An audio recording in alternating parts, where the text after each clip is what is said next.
Hi, this is Digital Femme, and I'm live streaming from some cafe that plays techno music, unbeknownst to me.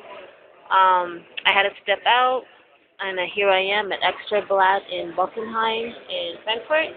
And just so you don't believe me, I am having a latte macchiato, and it's probably not a good idea to have a latte macchiato at about almost 11 o'clock at night. But then again, I am nocturnal, so I wouldn't recommend it for any of you people that are day mode humans. Anyway, I have my book, The Little Prince, and I love this book. I usually read it, oh God, maybe 5, 6 times a year, just because it helps me keep grounded and helps me, whatever. I don't really need to keep grounded, but it's a nice read anyway. And it's about this book, which I picked up in 1994 at one of the book events, I think, in Toronto when I used to work for Where magazine. And I actually ended up getting in touch with the author, Jeffrey D. Fox. He's still in Toronto, and he came up with I guess, a second edition to the Consciousness of Light on Physics and Metaphysics. And actually, the only reason why I picked up this book wasn't really because of the topic, but it was because I just love black and white. Like, I thought it was so cool, an all-white book with black lettering. And then it had this, like, funky little design, like an eye. And then I read The Consciousness of Light, and I thought that was a pretty weird, kind of abstract title. So this really was supposed to be a book for a coffee table kind of book. I mean, this is what I would call a coffee table kind of book. You know, nothing like, no pictures of, like, I don't know, the Vatican or the top 100 Time magazine's cover or something. This is what I would consider a coffee table kind of book in my world. So I opened this book and I realized, oh my God, what did I get myself into? It's like, it's good. It's really like all about physics, really about metaphysics. Like they talk about all these like theories, frequencies and blah blah blah. And to be honest with you, I never really finished the entire book.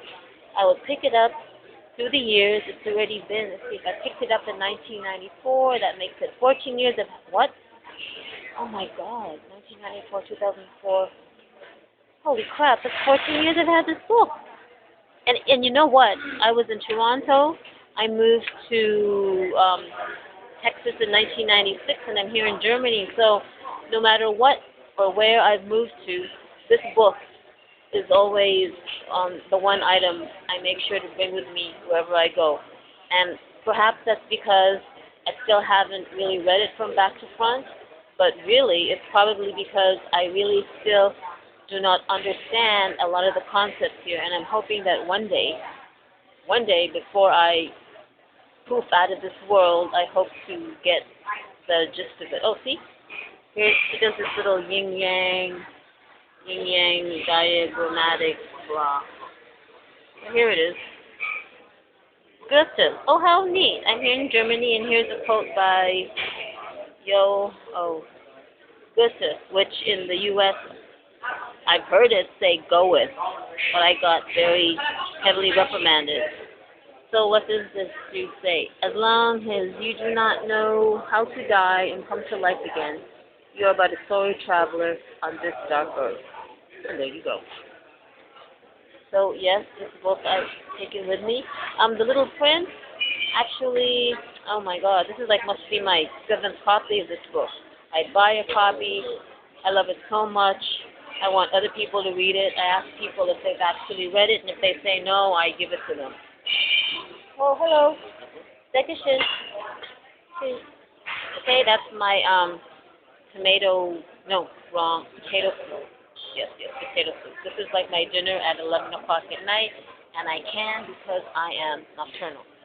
So what did I say? This is like my 7th book, and only because I love it so much, and I always want people to read it, so I always tell them about it, and I never trust them to go out and buy their own copy, so I just say, you know what, here, have my copy, read it.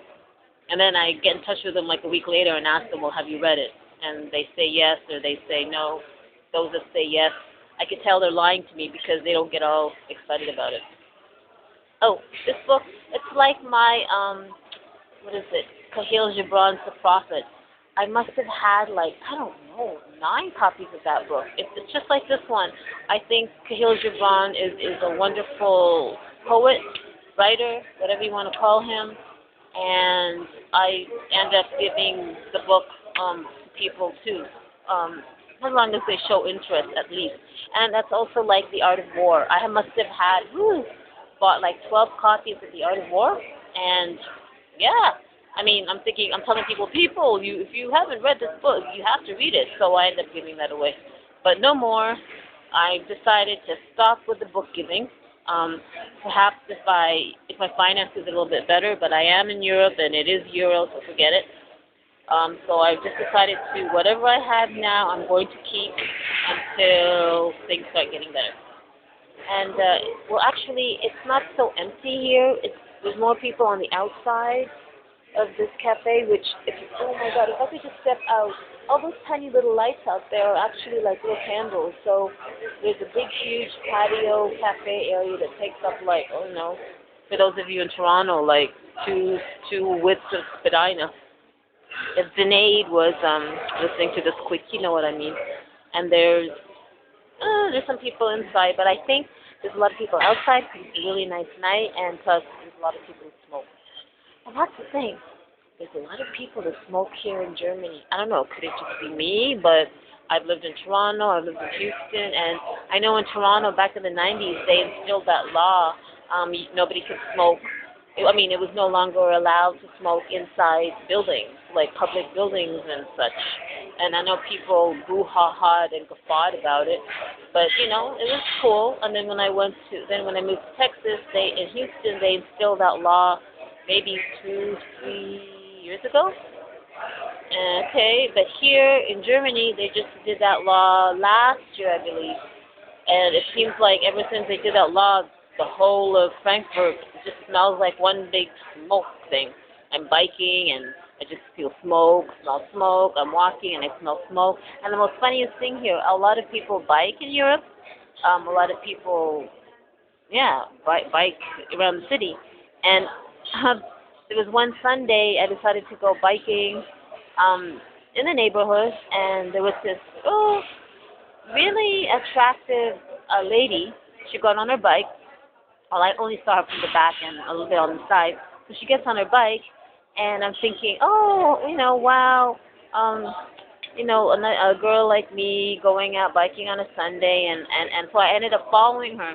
And I thought, oh, how cool is this? I've always wanted to live in Europe and bike in Europe, and here I am doing it.